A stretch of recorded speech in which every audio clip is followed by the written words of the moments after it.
Alright, Michael Jacobzak here, guys, and coming up in today's video, we have a special video because it's been trending online and it has been labeled as a horror scene, and it's not your next big blockbuster movie being made in Toronto.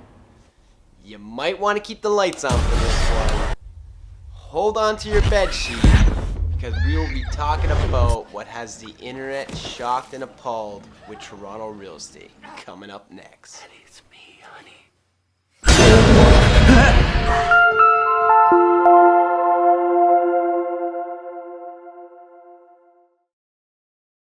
Alright, we are back. Michael Jacobzak here, and as I said, today we are talking about what has shocked the internet, and it's been labeled as much as a scene right out of a horror film movie.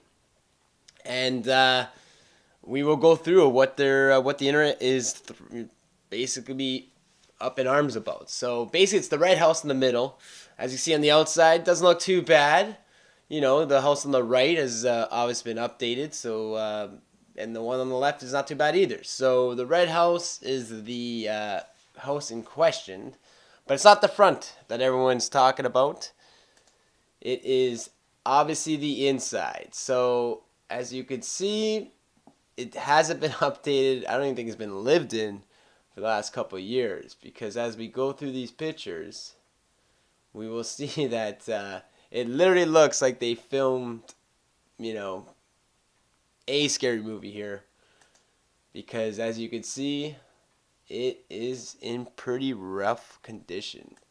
The picture that everyone's really loving is this one, because this has got to be the kitchen, but looks like more like a laundry room dungeon or something. But as you can see, needs a little work.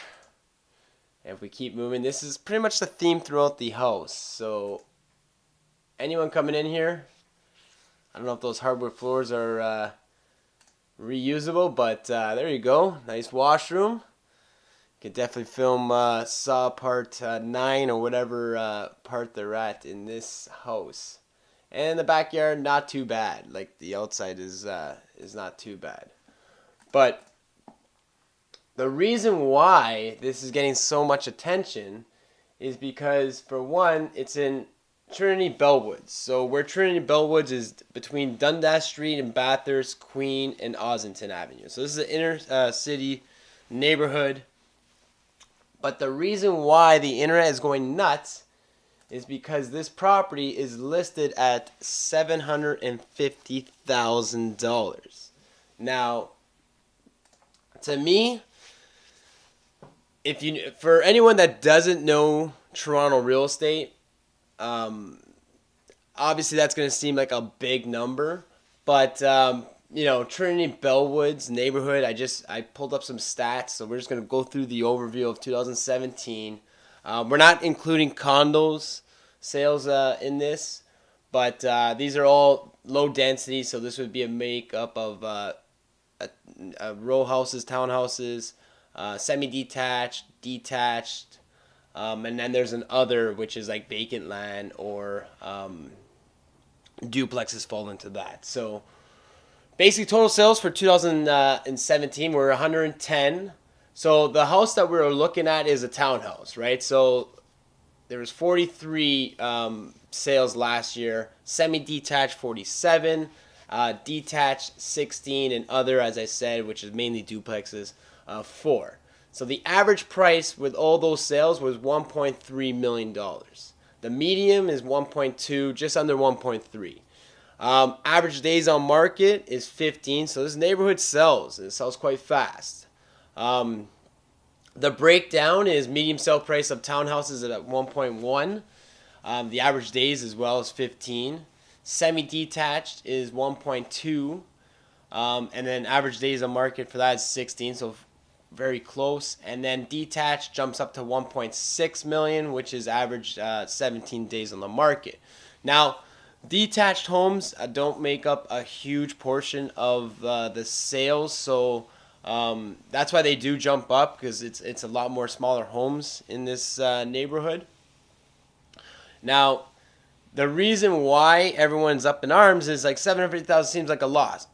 But last year, I think when I pulled the statistics, the the cheapest sale was I believe 840,000. Now the condition was obviously better than that, but it wasn't anything to brag about. As I said, this area it's very very hard to get into. So for that reason, you're buying the land slash what you're gonna do with it, or just the remodel. Like I said, if you're remodeling these houses, there's detached homes that go for, semi-detached and roll townhouses that go for 1.5 million plus, even up to upwards of 2 million. Different product. Obviously, you'd have to throw a lot of money into this one to get it up to a 1.5. So whether or not someone's going to tackle that, obviously at every price point there's a buyer. It just if it comes and makes sense to them. Like I said, from my experience being in the flipping business, you definitely have to throw in a lot of money. We might do a live video on that property just to give you a walkthrough. And maybe it's not as bad. Sometimes pictures are worse than what it is. But from the pictures, yeah, it's pretty bad. But guys, that's my little quick video on what has been making the internet go crazy the last week. Like, share, and subscribe to the channel for more great videos like this. Take care, guys.